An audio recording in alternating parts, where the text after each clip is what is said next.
하나님의 말씀은 에베소 1장 3절로부터 14절까지 말씀입니다. 신약성경 310쪽입니다.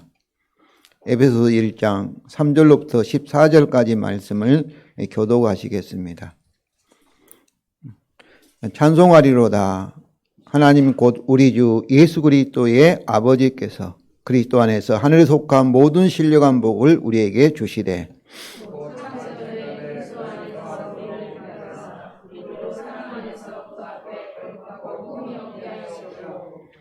그의 기쁘신 뜻대로 우리를 예정하사 예수 그리스도로 말미암아 자기의 아들들이 되게 하셨으니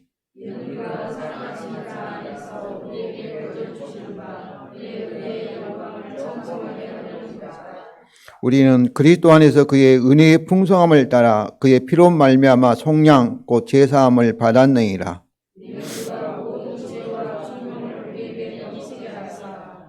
그 뜻의 비밀을 우리에게 알리신 것이요 그의 기뻐하심을 따라 그리스도 안에서 때가 찬 경륜을 위하여 예정하신 것이니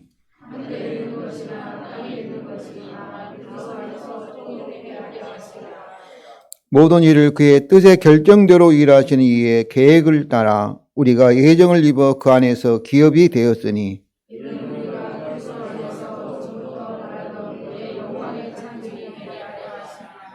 그 안에서 너희도 진리의 말씀 곧 너희의 구원의 복음을 듣고 그 안에서 또한 믿어 약속의 성령으로 인치심을 받았으니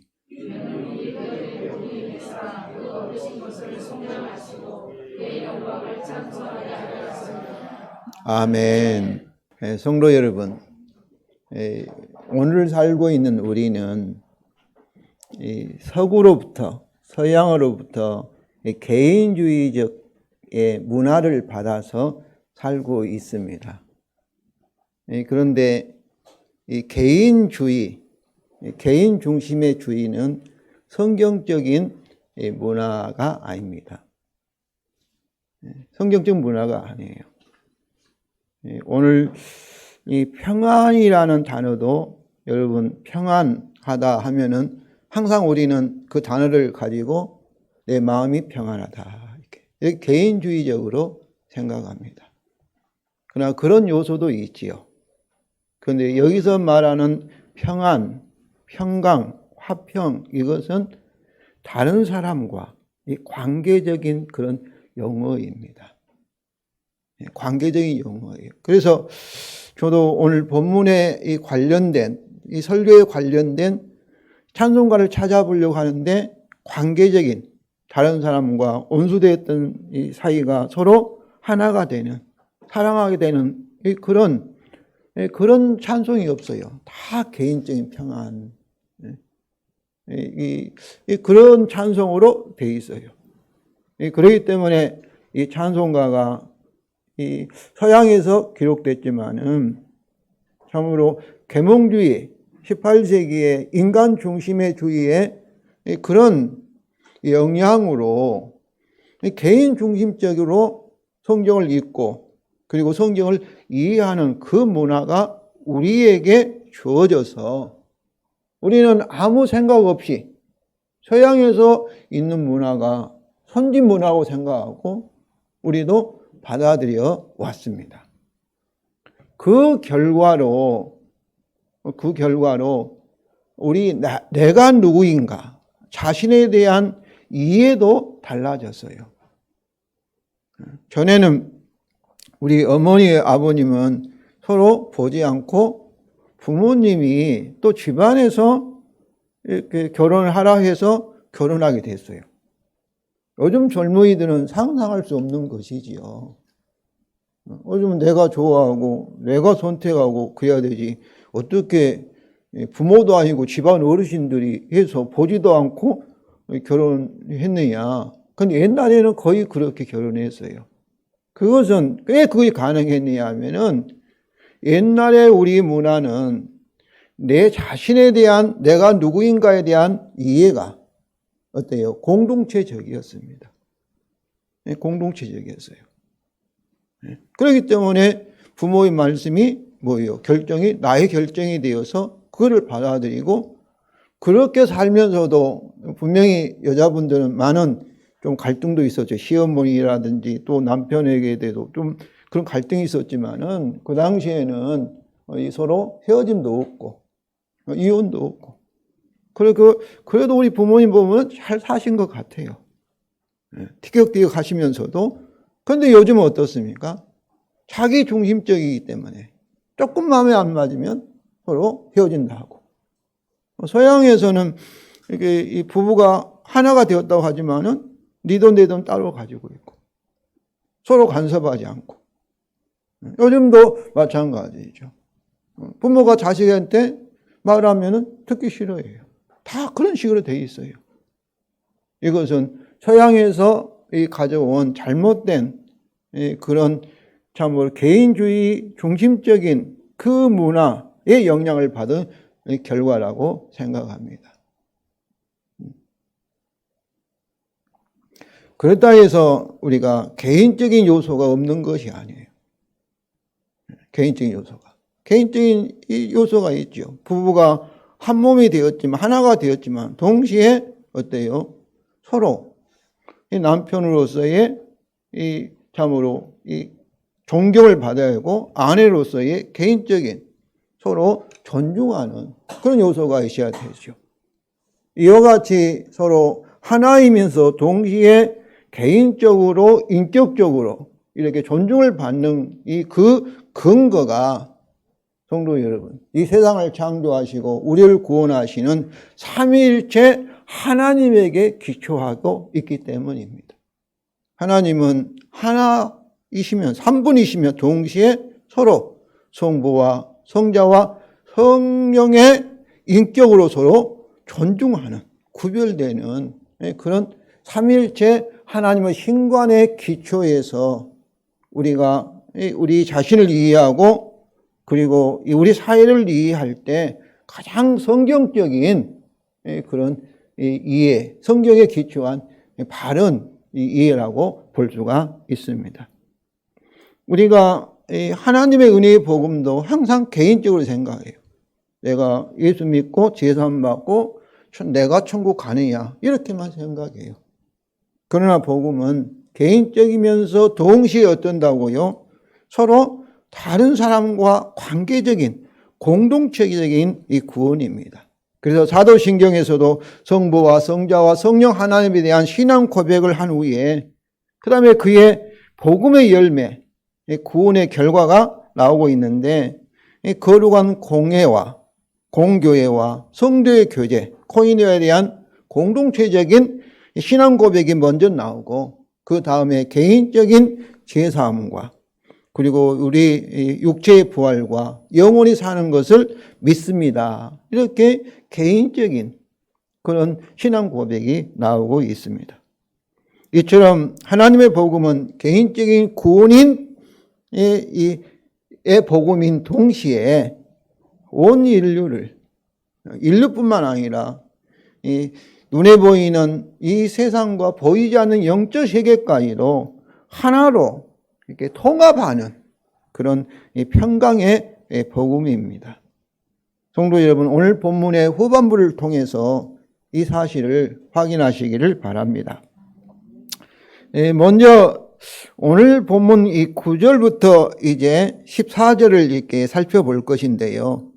9절에서 그의 뜻의 비밀을 우리에게 알리신 것이요. 이 말씀이 제가 그랬지 않습니까? 3절부터 14절이 신약 성경에서 가장 길고 복잡한 하나의 문장이라고 했습니다. 그런데 이 9절과 이 8절로 연결되는 것은 9절이 분사 구문이에요. 분사 구문이라는 것은 주동사가 어디에 있냐면 7절에 있어요. 우리가 그리스도 안에서 그의 은혜의 풍성함을 따라 그의 피로 말려 성량 곧 제사함을 받았다. 여기 우리말은 받았다고 과거형인데 원래는 소유하고 있다, 가지고 있다. 이것을 설명하는 것이 곧 이 9절 말씀이에요. 그리고 8절에 그가 모든 지혜와 총명을 우리에게 넘치게 하다 이렇게 되어 있는데 그가 모든 지혜와 총명으로 이렇게 총명과 함께 우리에게 무엇을 넘치게 하면 그의 은혜의 풍성함을 넘치게 하였다. 그 은혜의 풍성함은 뭐겠어요?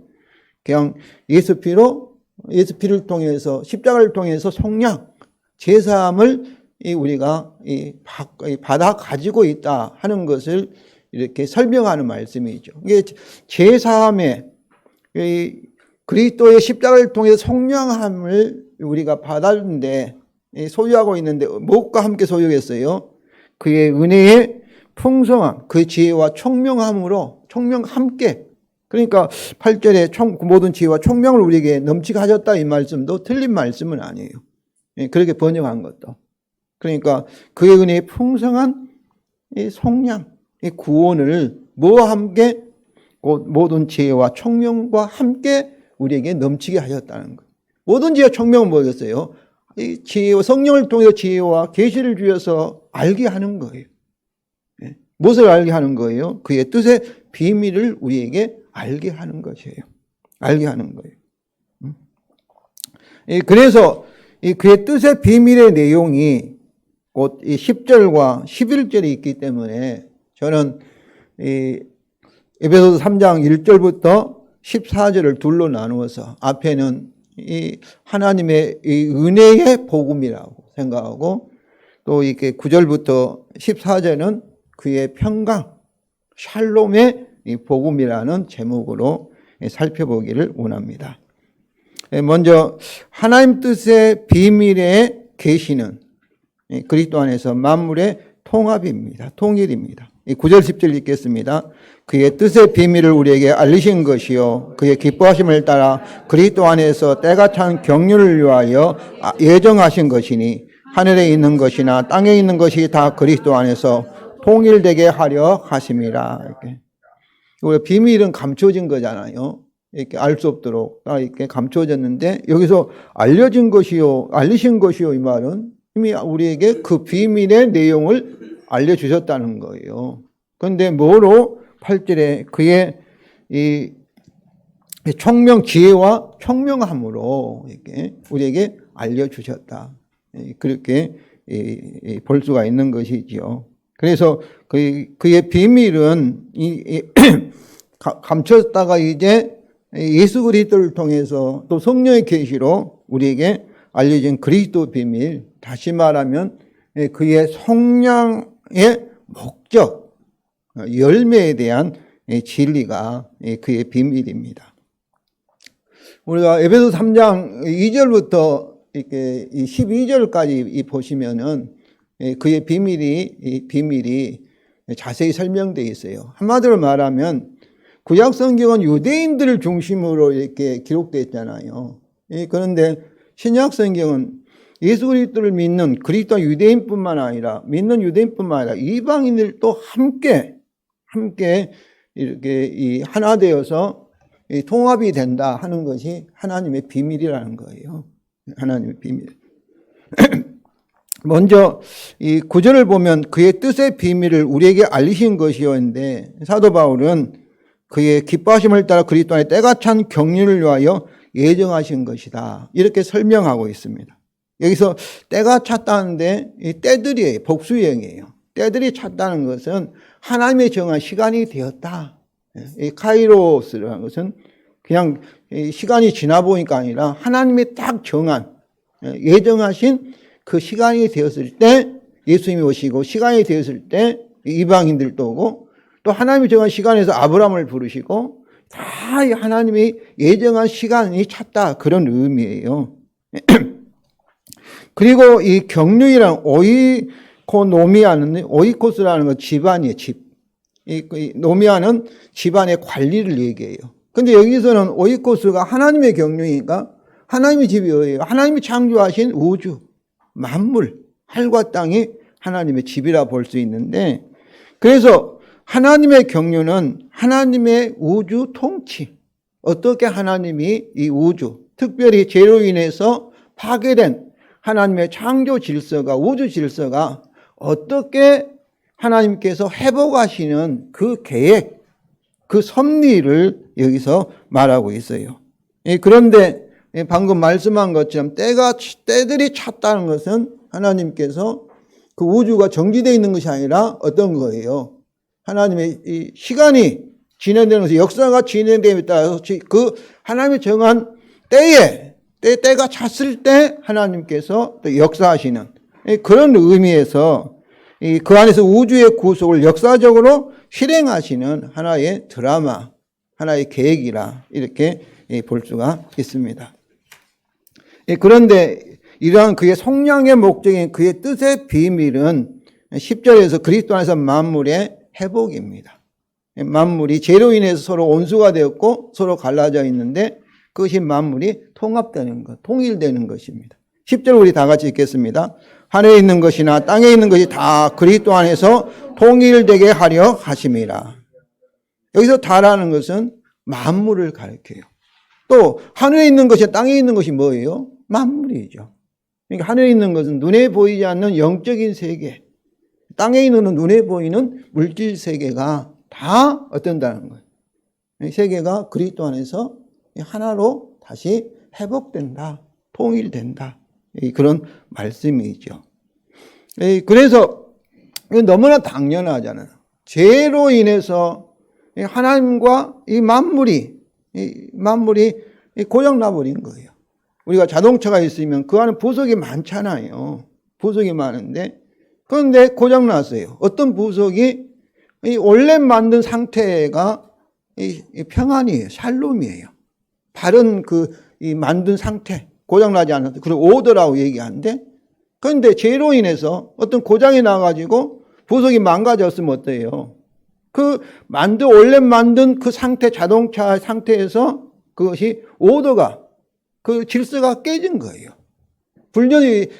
분리되고 잘못된 거예요. 그것을 이제 고장난 아웃 오브 오더라고 쓰고 디스오더라고 쓰죠. 디스오더. 그러니까 창조 질서가 깨진 거예요. 그런데 바로 예수님이 오셔서 십자가에서 무엇을 하신 거예요? 그 죄를 대신해서. 그런데 만물 자체가 아니라 만물의 한 영장인, 만물을 대표하는 아담이 죄를 범했을 때 아담의 권위 아래에 있는 모든 만물도 하나님으로부터 아담과 함께 심판을 받아가지고 고장나버리게 된 거예요. 그러면 예수님의 십자가는 뭐겠어요? 우리가 자동차를 가지고 정비소에 가면 어떠겠어요? 고장난 부분을 고쳐서 다시 원래 상태로, 원래 자동차의 그 상태로 회복하는 것이 여기서 말하는 통일되게 한 거예요.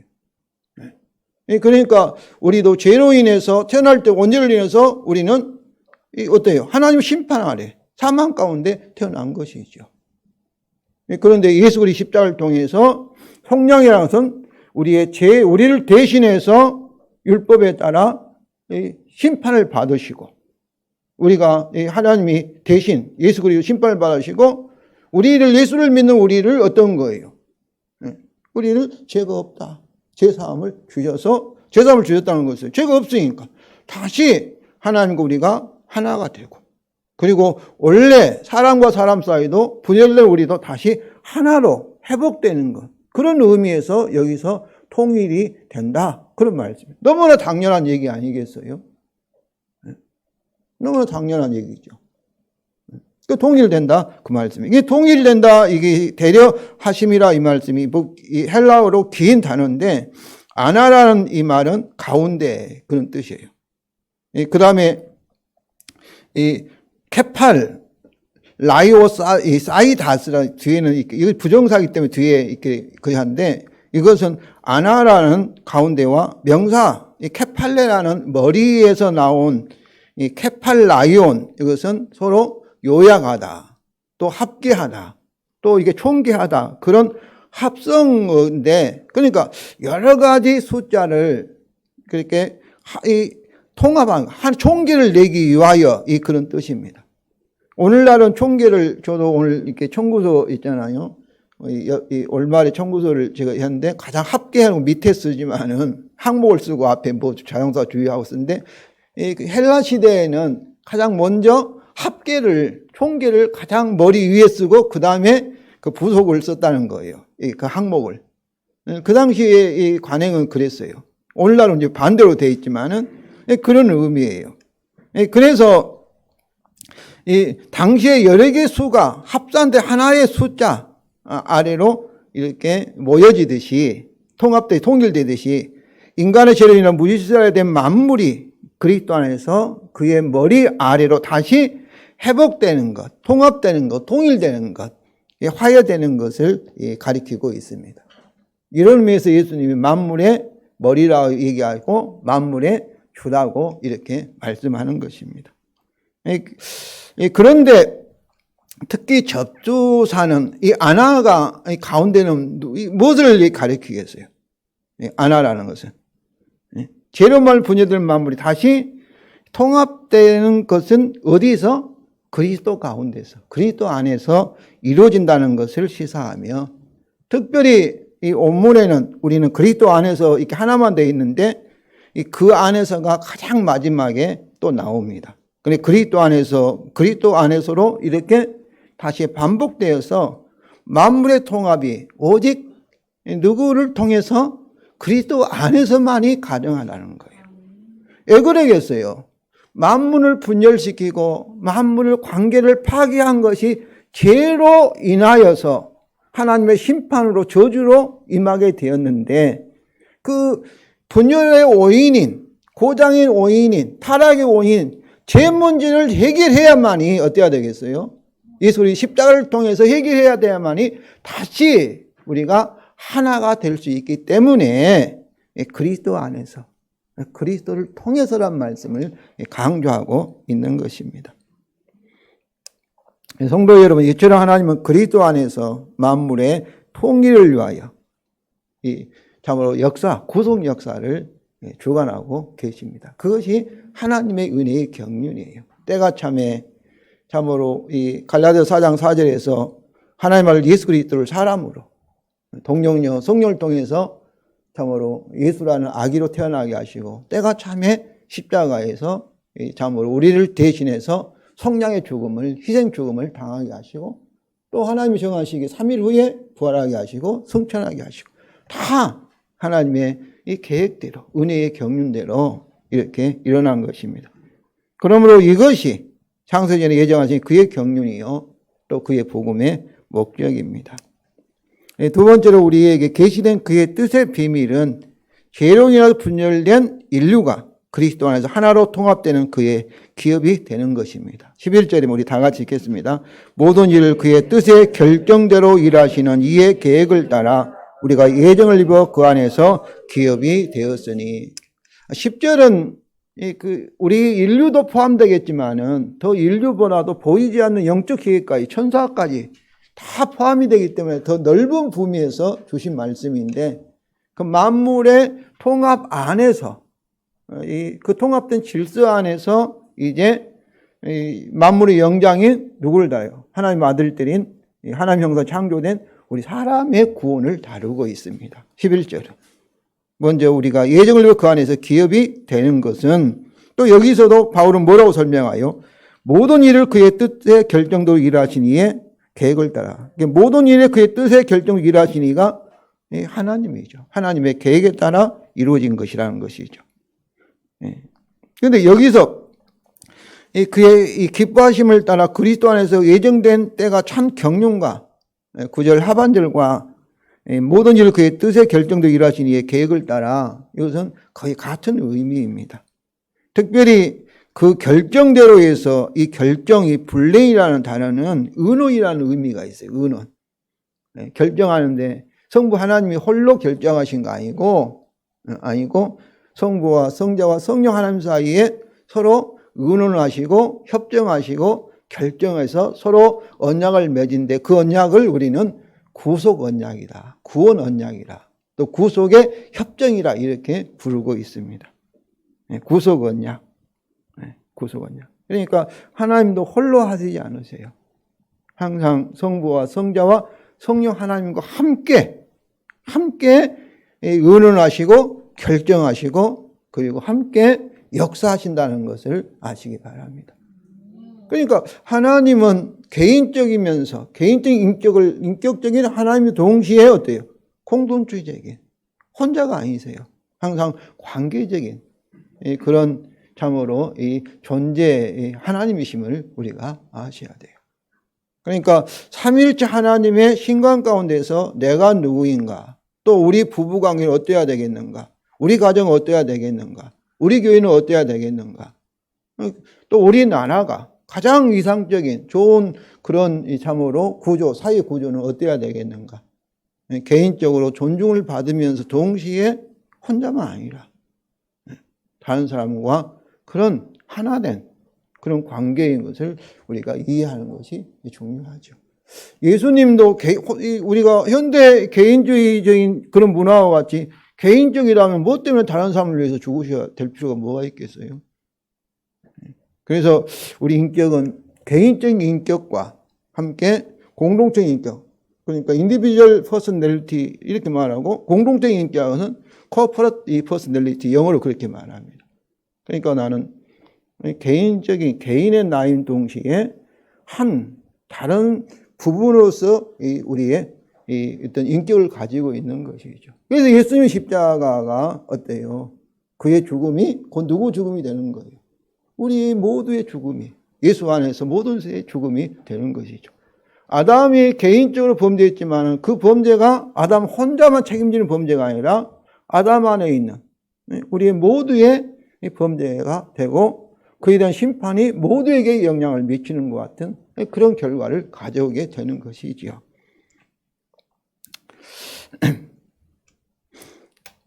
그래서 이 구속 언약은 삼위일체 하나님이 이 행위 언약 또는 창조 언약, 율법 언약, 또 자연 언약 여러 가지로 이렇게 이름을 불리고 있는 언약을 이루신 십자가의 죽음을 통해 이루신 그리스도의 공로에 근거하여 죄인들을 은혜로 구원하기로 창세전에 성부와 성자와 성령 사이에 결정하신 언약이 구속 언약입니다. 그렇기 때문에 성경은 또 역사는 뭐예요? 이 구속 언약을 이루시기 위해서 하나님이 섭리하신 그런 이 하나님의 이야기예요. 구속의 이야기, 구원의 이야기예요. 그런데 거기에는 이 구속 언약을 이해하기 위해서는 뭐도 필요해요? 참으로 우리가 이 율법 언약, 창조 언약이 필요하고 또 예수 그리스도의 구속 언약에 창조자 우리를 대신해서 죄에 따라 심판을 받은 십자가의 근거에서 하나님은 뭐예요? 아브라함에게 범죄했을 때 참으로 짐승을 죽여서 가지고 이 은혜를 베푸신 거죠. 그러니까 무조건 하나님께서 은혜를 베푸신 게 아니라 다 구속 언약에 따라. 창세기 11장은 모든 인류를 바벨탑으로 심판하시고 그 중에서 한 가정 아브라함을 부르시고 아브라함도 똑같잖아요. 우상을 숭배하고 죄인인데 그러면 아브라함을 부르시고 너는 뭐라고 얘기하시는 거예요? 너는 죄인은 뭐겠어요? 저주와 사망의 사람인데 아브라함이 너는 복이 될지라, 복의 사람이라 이렇게 하신 것은 뭐예요? 은혜를 베푸신 것은 구속 언약에 따라 예수 그리스도의 십자가의 근거에서 하나님께서 아브라함에게 복을 약속하신 거예요. 또 아브라함을 통해서 너를 통해서 모든 족속이 복을 얻을 거라는 것도 뭐예요? 이거 복음이죠. 예수 그리스도의 십자가의 공로의 근거에서 하나님은 미리 구약에서 그들에게 약속하신 거예요. 다윗 언약도 마찬가지예요. 그러니까 은혜 언약은 뭐겠어요? 다 구속 언약에 기초하고 있는 것입니다. 이렇게 성경을 이해하면은 구약 성경 유대인을 위한 책만이 아니라 다 하나님의 그리스도에 대한 복음의 이야기다. 이렇게 우리가 이해할 수가 있습니다. 이제 이러한 구속 언약의 하나님의 계획에 따른 그리스도 안에서 이를 위해 화평은 우리가 예정을 입어 그 안에서 이 기업이 되었다. 기업은 소유를 말해요. 하나님의 아들들이 되었다. 하나님의 이 기업은 하나님의 보배가 되었다. 이 그런 말씀이에요. 창세기 출애굽기 19장 이렇게 5절에 보면은 이렇게 이스라엘 백성을 뭐라 하냐면은 하나님의 아굴라, 하나님의 보배, 기업 이렇게 표현하고 있습니다. 하나님의 보물이 가장 소중히 여기는 그런 보물이 되었다. 그런 말씀이죠. 그래서 우리가 예정을 입어 그 안에서 그의 하나로 통합된 백성, 아들, 곧 교회로 선택되었다. 그런 의미입니다. 에베소 2장 14절과 18절이면 우리 다 같이 읽겠습니다. 그는 우리의 화평이신지라 둘로 하나를 만드사 온수된 것 곧 중간에 막힌 담을 자기 육체로 하시고 이는 이 둘로 자기 안에서 한 세 사람을 지어 화평하게 하시고 또 십자가로 이 둘을 한 몸으로 하나님과 화목하게 하려 하심이라. 온수된 것을 십자가로 소멸하시고 또 오셔서 먼 데 있는 너희에게 평안을 정하시고 가까이 있는 자들에게 평안을 정하셨으니. 여기서 얼마나 참으로 하나님께서 예수 그리스도의 십자가를 통해서 서로 온수되어 있는 이방인과 유대인의 그 관계, 대표적인 거죠. 그 온수되어 있는 이 관계를 어때요? 막혀있는 담을, 죄로 인해 막힌 담을 다 헐어버리시고, 이 온수된 것을 뭐로 말하는 거죠? 서로 화평하게 하시는 거예요. 서로 사랑하는, 하나 되게 하시는 거예요. 마치 한 사람. 그래서 한 새 사람으로 재창조하였다. 그 말씀이 계속 반복하여서 강조되고 있잖아요. 그래서 평안의 복음, 평안은 너희에게는 이방인들에게도 주님이 평안을 전하시고 가까이 있는 자는 유대인들에게도 평안의 복음을 전하셨다. 이렇게 말하고 있습니다. 이것이 십자가의 목적인 거예요. 죄는 우리를 분열시키고 그러나 십자가, 예수 그리스도의 십자가는 우리를 하나 되게 한 거예요. 꼭 이것을 교회 안에서만 아니라 부부 사이에도 이것을 적용할 수 있어요. 아담과 하와가 서로 창세기 2장에 보면은 어때요? 뼈 중에 뼈죠. 살 중에 하나고 네가 나고 내가 너다 그러잖아요. 하나다. 그 사랑의 고백이잖아요. 그런데 범죄한 후부터는 서로 비난하기 시작해요. 저 여자 때문에 내가 범죄하게 됐다. 선악과를 따먹었다. 이렇게 이 상대방을 막 지적하는 거예요. 그래서 사이가 깨진 거예요. 그런데 성도 여러분, 예수 십자가를 통해서 하나 됐다. 이제는 한 몸이 되었다. 참으로 이 말씀을 부부 사이에, 그리고 가정에서, 부모와 자식 관계 사이에서, 그랬다 해서 개인적인 것을 무시하라는 건 아니에요. 제 문제가 사라졌으니까. 제 문제가 사라졌으니까. 또 교회 안에서 서로 하나 되게 하는, 서로 사랑하게 하는, 가까이 하게 하는 이 평안의 복음이 얼마나 좋은 말씀이겠습니까? 또 국가에서, 또 우주적으로 이 땅과 또 하늘과 다 조화를 창조 상태로 원래 상태 회복되어 있는 그런 이상 사회, 그런 국가가 얼마나 좋겠습니까? 셋째로 하나님의 구속 역사에서 유대인과 이방인의 그 평안의 복음의 적용입니다. 먼저 유대 그리스도인들입니다. 12절 우리 다 같이 읽겠습니다. 이는 우리가 그리스도 안에 전부터 바라던 그의 영광의 찬송이 되게 하려 하심이라. 여기서 우리는 유대 그리스도인. 왜냐하면 그리스도 안에 전부터 바라던 이 말씀이, 전부터 바라왔던 이것은 곧 이방인들보다 먼저 하나님의 부르심을 받은 거예요. 아브라함을 통해서, 그리고 그의 후손들 가운데서 부르심을 받은 거죠. 그러니까 장세전에는 하나님이 모든 그리스도인, 사실 성경은 유대인으로부터 시작되지 않습니다. 창세기 1장부터 11장까지는 유대인이 없어요. 다 그때는 모든 인류를, 아담이 유대인의 할아버지만 아니라 우리의 조상로 되는 거예요. 모든 인류 문제를 다루고 있어요. 그런데 창세기 12장부터 그 중에 한 사람 아브라함을 부르시고 그때부터 이제 아브라함 후손들인 육신적으로는 유대인이 이제 구별이 된 거예요. 그러니까 성경이 유대인으로 시작한 것이 아니라 온 인류로 시작했다는 것, 이거는 엄청나게 놀라운 사실입니다. 모든 인류 문화는, 타락한 인류 문화는 자기 민족 중심이에요. 중국은 자기가 우주의 중심이라고 생각하고, 우리나라도 그렇게 큰 소리 못 치지만은 우리도 마음속으로 중국인 무시하지 않습니까? 그리고 왜 중국을 떼놈이라 하고, 또 일본은 일본 사람들 자기들이 중심이라고 생각한 거예요. 모든 건 자기 중심. 그런데 성경은 그런 참으로 모세가, 유대인 모세가 썼지만은 유대인 중심이 아니라 전 인류를 중심으로 성경이 쓰였다는 것은, 이것은 상상할 수 없는 거예요. 옛날에 시대에는 다 자기 중심인데, 제약으로 인해서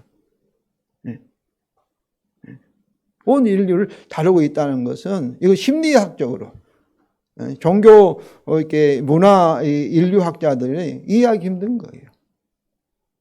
이해하기 힘든 거예요.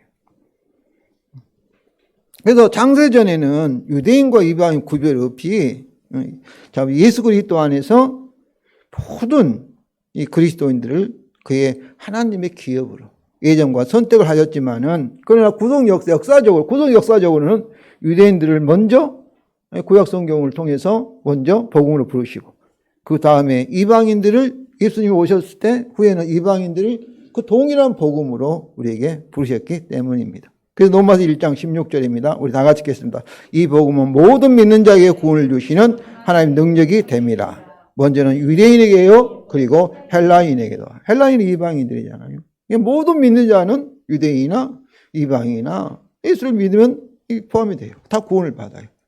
그러나 구원 역사적으로는 먼저 구약 성경을 유대인에게 줬고, 그리고 나중에 우리 이방인들에게 복음이 주어진 것이죠. 그러니까 아브라함을 보시고 아브라함 12장 3절에 땅에 있는 모든 족속이 이방인이 어때요? 너를 인하여서 먼저 부름을 받은 이 유대인은 이 유대의 조상인 아브라함을 인하여서 복을 받을 것이라. 이렇게 하나님께서 참으로 구속의 경륜을 정하셨다, 예정하셨다, 그런 말씀이죠.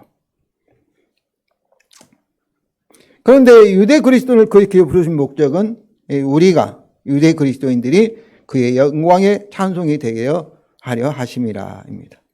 이 찬송이 그의 기업이 되게 하는 구원의 영광이죠. 이제 이방의 그리스도인들에 대한 적용입니다. 13절입니다. 우리 다 같이 읽겠습니다. 그 안에서 너희도 진리의 말씀 곧 너희의 구원의 복음을 듣고 그 안에 또한 믿어 약속의 성령으로 이 지침을 받았으니, 여기서 너희는 뭐겠어요? 12절에 우리와는 서로 대조적으로 이방의 그리스도인들을 가리키죠. 너희도 이렇게. 이것은 그들도 그리스도 안에서 유대 그리스도와 같이 하나님의 동일한 기업이 되었다는 것을 구체적으로 더욱 확실하게 설명하는 말씀입니다. 여기서 약속의 성령으로 인치심은 인을 쳤다 도장을 찍는 것, 소유권을 말하는 거예요. 말에다가 동물에다가 이 주인이 도장을 찍으면 이거는 나의 것이다. 그런 성령을 받은 것은 바로 우리가 하나님의 소유가 되었다, 하나님의 아들이 되었다, 하나님의 기업이 되었다 하는 것을 말하는 것입니다. 물론 먼저 바라왔던 유대인들도 오늘 이 말씀처럼 그 안에서 구원의 복음을 듣고 그 안에서 믿어 약속의 성령으로 인치심을 받았습니다. 그렇습니다. 그리스도 안에서는 유대인이나 이방인이나 남자나 여자나 종이나 주인이나 다 동일하게 하나님의 참으로 통합된 기업입니다. 그러니까 서로 차별하면 안 되는 거예요. 무시하면 안 되는 거예요. 세상적으로 볼 때는 뭐 종이나 뭐 왕이나 뭐 다 이게 구분이 되죠. 그러나 그리스도 안에서는 참으로 잠깐 세상은 타락한 질서이기 때문에 그러지만 그리스도 안에서는 하나님의 귀한, 하나님 보시기에 흠도 없고 점도 없고 거룩한, 참으로 소중한, 기뻐하는 아들, 딸들임을 아시기 바랍니다. 다시 우리입니다. 하나님의 기업인 유대와 이방 그리스도인 우리입니다. 14절이죠. 14절 우리 다 같이 읽겠습니다. 이는 우리 기업의 보증이 되사 그 얻으신 것을 성량하시고 그의 영광을 찬송하게 하려 하심이라. 여기서 우리는 누구겠어요? 그리스도 안에 하나의 기업이 된, 하나님의 소유가 된 아들, 딸이 된 유대 그리스도인과 이방 그리스도인들을 가리키고 있습니다. 첫째로 약속의 성령에 대한 설명입니다. 14절이죠. 2년 했는데 이 성령은 그 뜻이에요.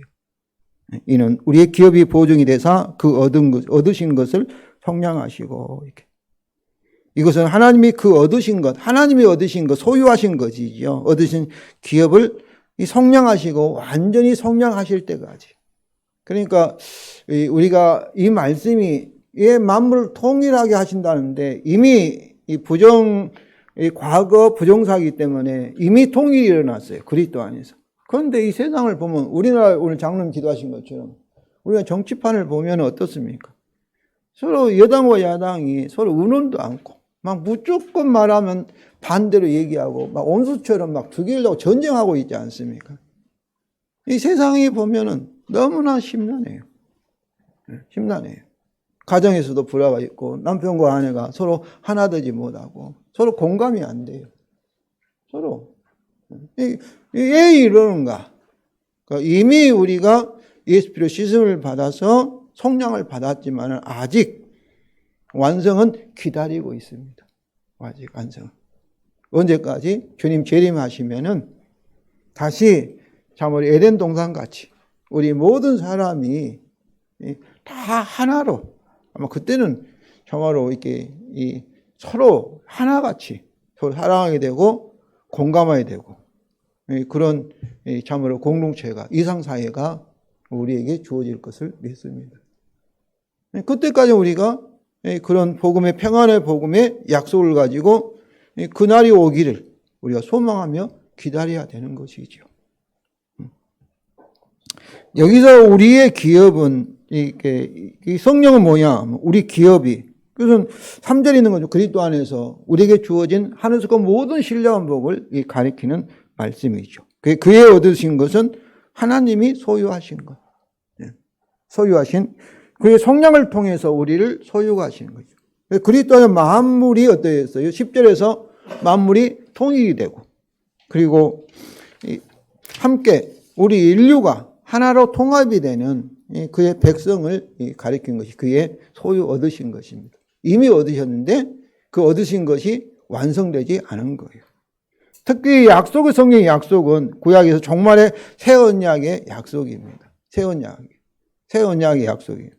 그리스도 안에서 구의 복음을 듣고 믿는 우리에게 주시는 약속의 성령은 새 언약이 완성될 때까지 우리 기업의 참으로 보증, 지체로서, 그러니까 성령을 받았다는 것은 그 자체가 우리가 기업의 계약금으로 받았다, 그런 의미예요. 계약금이랑 보증금이 뭐가 있어요?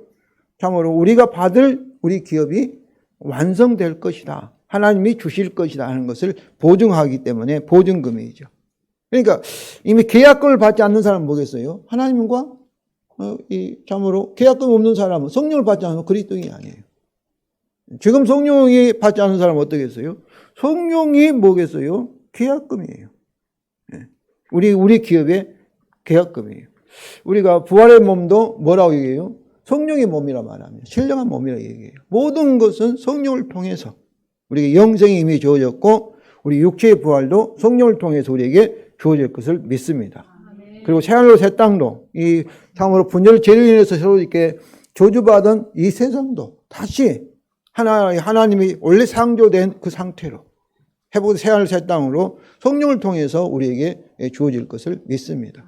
그런 의미에서 저와 여러분이 성령을 받은 것은 우리가 하나님의 아들, 딸이 되었다는 증거이면서 동시에 우리 구원이, 참으로 우리 속량이 완성될 것을 보증하고 있다는 거죠. 성도 여러분, 참으로 이 성령 받으신 것을 정말 소중히 여기시기 바랍니다. 눈에 보이지 않지만 성령이 있어서 어떻겠어요?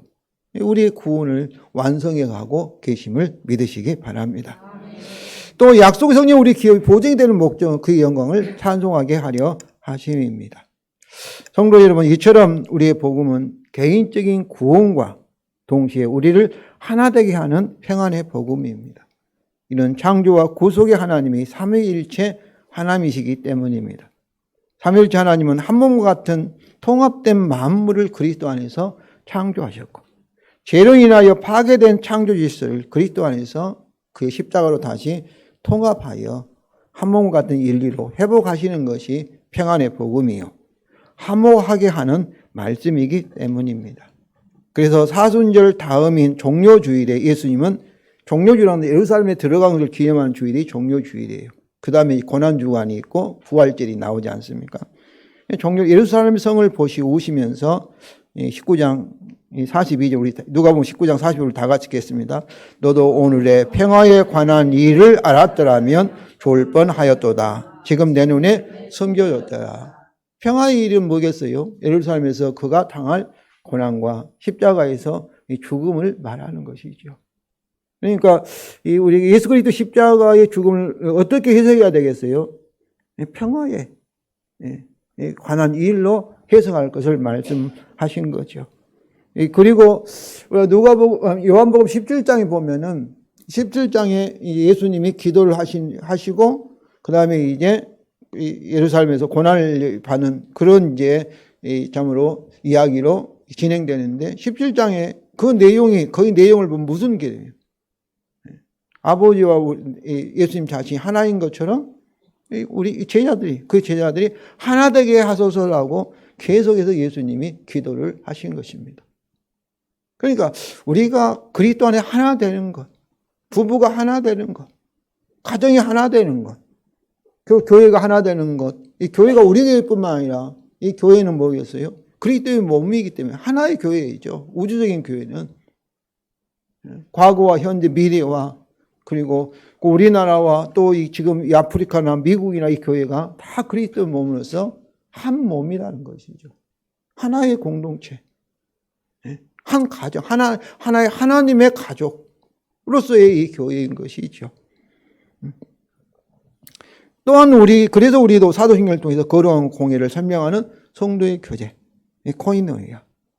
이 코이노이아는 하나의 하나됨을 우리 동업자로서 공동에 소유하고 분배를 우리가 예배 드릴 때마다 사도행전으로 고백하고 있습니다. 성도 여러분, 하나님 복음은 이처럼 그리스도 안에서 만물의 통합과 함께 인류를 통합하는 평안의 복음임에도 불구하고 오늘날 우리는 이것을 말하면은 더불어 살자, 가살자 이렇게 말하면 어때요?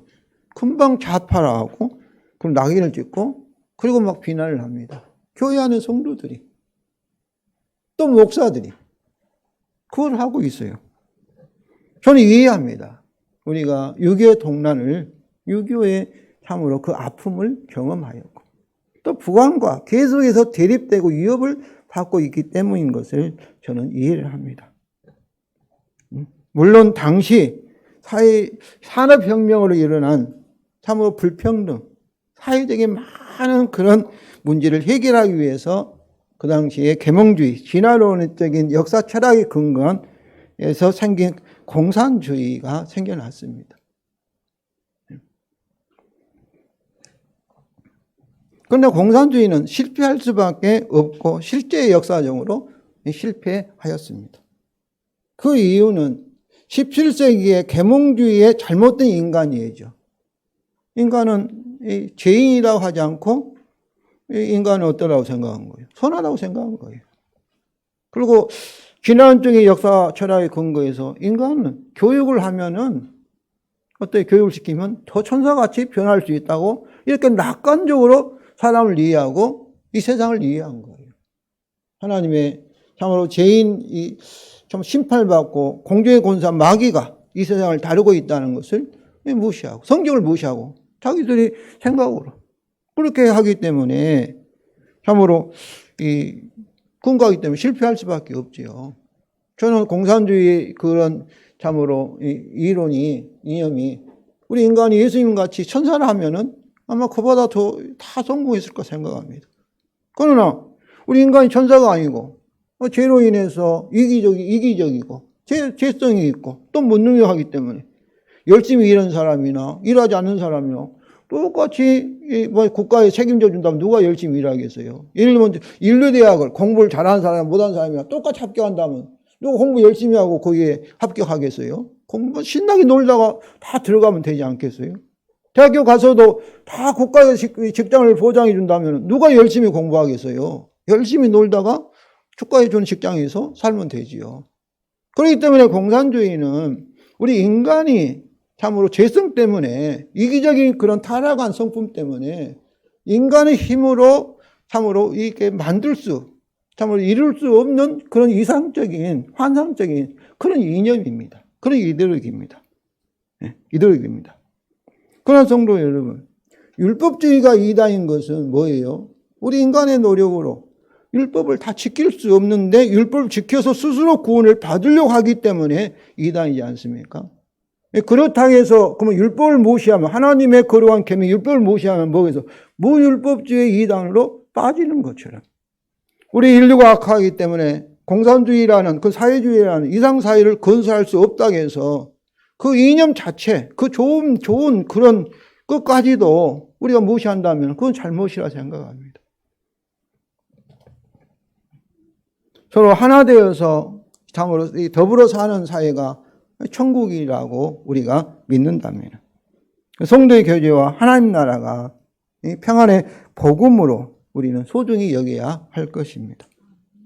성도 여러분, 하나 되게 하는 평안의 복음을 먼저 여러분은 가정에서, 남편과 아내 사이에서, 부모와 자식들 사이에서, 또 이게 형제들 사이에서 여러분이 더 사랑으로 참으로 이게 이루어지기를 바랍니다. 그리고 우리 교회에서, 우리 사회에서, 더 나아 세계와 그리고 참으로 사람 아닌 이 자연 환경까지도 우리가 파괴하지 않고 할 수 있다면 서로 조화를 이루고 이루어지기를 우리는 기도하고 또 소망하여야 할 것입니다. 성 프란치스코가 이렇게도 주여 나를 평화의 도구로 써주소서. 저는 이것이 평화의 복음의 도구로 써주소라 그렇게 기도라고 생각합니다. 성 프란치스코 같이 기도하시면서 할 수만 있다면 우리가 할 수 없지만은 서로 교회가 분열되고 교단이 분열되는 것은 그것은 우리 사람은 참 악해요. 정당하시고 하나님을 위해서 분열한다고 얘기합니다. 그러나 그것은 죄악이에요. 하나님 앞에 겸손하게 우리의 부족함과 우리의 죄를 고백하면서 서로 우리 주여 우리를 평화의 도구로 예수님이 기도한 것처럼 하나 되게 해주소서. 부부 사이가 하나가 되고 가정도 하나가 되고 교회도 하나가 되고 더 나아가 사회와 세계가 우리나라 이 헌법도 제가 정확하게 확인을 안 해본 제3조인가는 보면은 세계 평화주의입니다. 할 수만 있다면 서로 하나 되어서 평화롭게 살게 해주셔서 그렇게 기도하시면서 참으로 평화를 위해서 힘쓰시기를 바랍니다. 아멘. 성도 여러분, 이것이 그리스도 안에 이미 시작되었고 그리고 우리 주님의 재림으로 완전히 이루어질 것을 믿으시기 바랍니다.